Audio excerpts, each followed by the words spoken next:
Well, another story they'll be following closely in Turkey. Cyprus has a new president, the leader of the country's Communist Party, Demetris Christofias, and his election is already provoking change. It's likely he will soon meet the Turkish Cypriot leader to restart negotiations with Turkey over the island, which is, of course, divided, with Greek Cypriots living in one part and Turks in the other. Let's take a closer look at the history of this whole affair. From 1570 until the early 20th century, the island was under the rule of Turkish Ottoman Empire forces, giving rise to the minority of Turkish speakers. But in 1821, relations between the two communities deteriorated further when Greek Cypriots on the island tried to support the Greek War of Independence on the mainland. British rule and subsequent independence in 1960 gave way to even more problems, and the United Nations sent in a peacekeeping force in 1964. 10 years later, Turkey invaded the island, and it was divided from Morpho in the west through Nicosia and to Famagusta in the east. Turkey then set up the Turkish Republic of Northern Cyprus, a state only recognized by Turkey itself. And for the past 2 decades, talks have been held to try and resolve the issue, but they've consistently failed. However, in the past few years, there have been some signs of progress. Julie MacDonald reports now on the new promise of reunification. An island voting for change. And this is the man who Greek Cypriots have chosen to lead them into a new phase of their history. Demetris Christofias will become Cyprus's new president.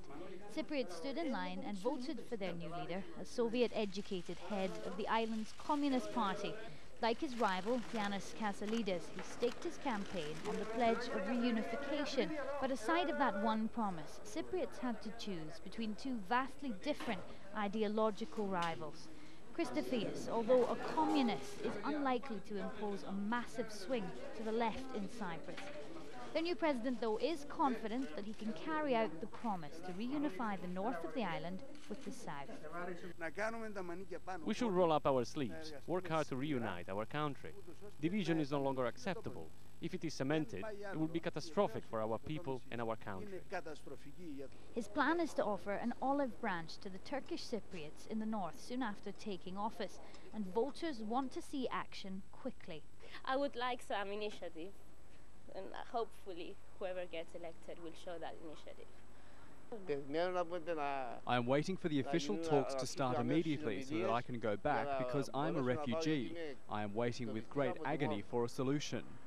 This election has been full of surprises, with the shock exit of hardline incumbent Tassos Papadopoulos in a first round of voting last week that led to parties bargaining hard for seats and a chance to hold on to power.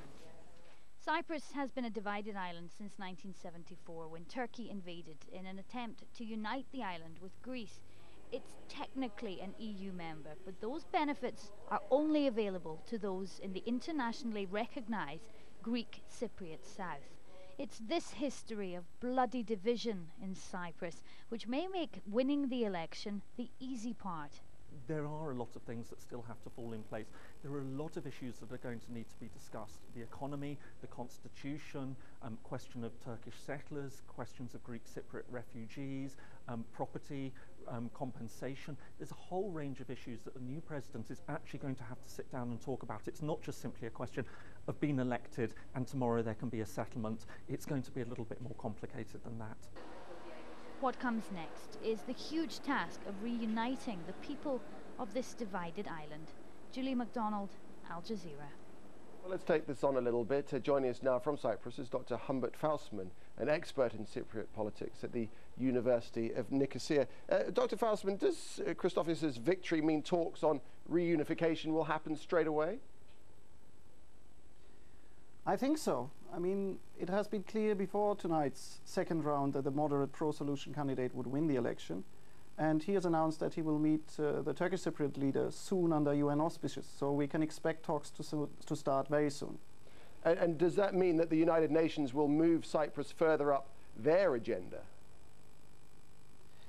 They will. I mean, they have been waiting for constructive moves, in particular from the Greek Cypriot side, which has been seen as the more obstructive side during the last years. And given that there's a new leadership in place, which is committed to a negotiated settlement and is widely perceived to be willing to make the necessary compromises to come to an agreement, we can expect it to really be at the top of the priority list of the UN as far as negotiations are concerned. And does this mean we should be entering a new era of optimism? We might. I mean, for the first time in modern Cypriot history, all three parties that have to come to an agreement, that is Turkey, the Turkish Cypriots and the Greek Cypriots, are led by moderates who are sincerely committed to a solution. So the chances for a settlement have dramatically increased, but there's a long way to go and there are many more obstacles ahead. Right to say that coalition partners are a bit more hard line. Are they a little more hostile to a resolution than perhaps people think? Well, the proven record of the previous government, which was identical than the current government, but under the leadership of Tassos Papadopoulos, means that both smaller coalition partners are indeed more hardline, less likely to accept the concessions which need to be made by the Greek Cypriot side, and it remains to be seen to what extent they cause problems along the path of negotiations. And finally, a European country with a new communist president, quite a rarity these days.